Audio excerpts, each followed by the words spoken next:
This forensic lab is supposed to be a cornerstone of law and order in Queensland. Instead, several damning reviews revealed a toxic culture, enabling failures of process, leading to the contamination of evidence, putting thousands of criminal cases at risk. You can't be in crisis mode every day, Tom, and that's what it feels like. It's been in crisis mode here for a long time. But it's certainly not lost on me that there are some still big challenges to get over in the coming 6 months. Mick Fuller is an ex-police commissioner who steered the New South Wales force through the COVID pandemic. There are two key labs, and one's for registration and one... Queensland's new Attorney-General brought him on board after the problems came to light, to reform not just this lab, but the state's entire forensic service. When you're confronted with such a debacle, where on earth do you begin? It is about breaking down the structure, putting in place something that resembles other government departments. And at the end of the day, we exist to empower the scientists to do their job at the highest standard. The state-run forensics lab provides crucial DNA testing for the police and the coroner's court. And DNA testing is crucial to help identify potential suspects and prosecute offenders.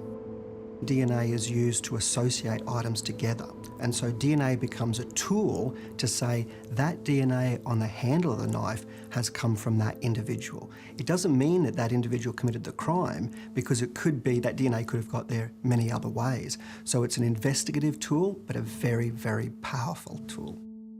But only if you get it right.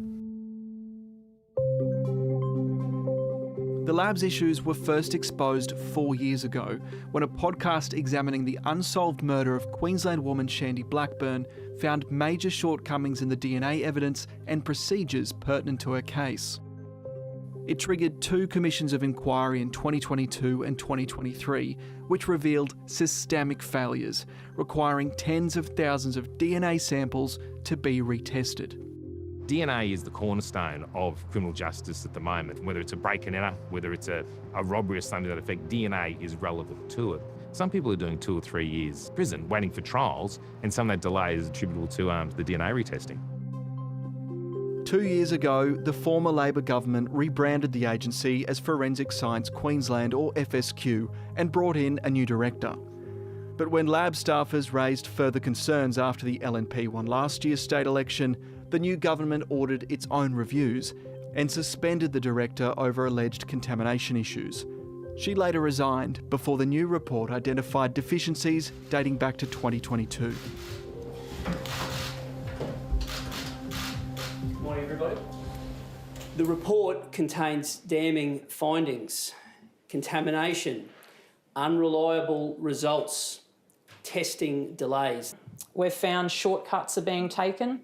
There was systemic contamination found on the laboratory surfaces. In other words, it was a dirty lab. The most critical findings included rape victims waiting for over 12 months for test results instead of 5 days. The lab utilising methods considered unreliable, a massive backlog of DNA samples that require retesting having a significant impact on police investigations and safety, and a lack of consequences for the lab failing to meet its own deadlines. I'll be really blunt. They conducted really poor quality experiments. So we need to go back and examine that further to see how many cases in the last 2.5 years may have been compromised.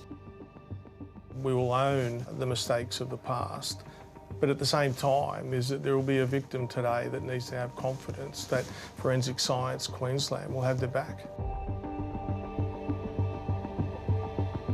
Survivors of sexual assault have reported feeling re-traumatised while they wait for evidence crucial to their case. They can feel pretty worthless. They can feel, why did I bother? Why am I going through this? I can't get on with my life. Angela Lynch says the delays have caused some to give up seeking justice. Many of them can't sustain that ability to go through the whole process, because it's 300 days perhaps till you find out the DNA, then there'll be a period after that for charging, and then there's a whole court process that can take years after that. According to this latest review, courts across Queensland reliant on DNA evidence are now at a point of critical system failure. There's evidence of court proceedings being significantly delayed, cases being dismissed due to lengthy DNA service provision delays, and in one case, an alleged murderer who was considered a risk of reoffending was released on bail due to those delays. From my perspective, I've had matters that have probably been delayed for 18 months, longer than what they needed to be waiting. It's becoming increasingly more obvious from my experience that it is creating delays in the matters that I'm working in, and certainly the courts are feeling that in what's already an overworked criminal justice system. It's a problem that could be worsened by any future appeals of convictions that relied on DNA results from the lab. I'll leave any of the appeals or the court process to both the DPP and the private solicitors that may or may not decide to bring that. But it is important that we let the criminal justice system do its job and do it as promptly as they possibly can. Are you concerned though, because it's already so stretched, that then you're going to have a whole new bank of cases coming in to interrupt the system? Well, of course I'm concerned, but I'll say this, I'm more concerned about the victims that aren't getting the justice that they deserve, and I'm more concerned that there may be criminals walking around the streets, or if we've got, sexual predators living with children. That's my number one concern, and that's why this is a priority for us. The Queensland Government will spend more than $50 million to outsource DNA testing while the lab restructures. At the current processing rate, it's going to take a long time to process.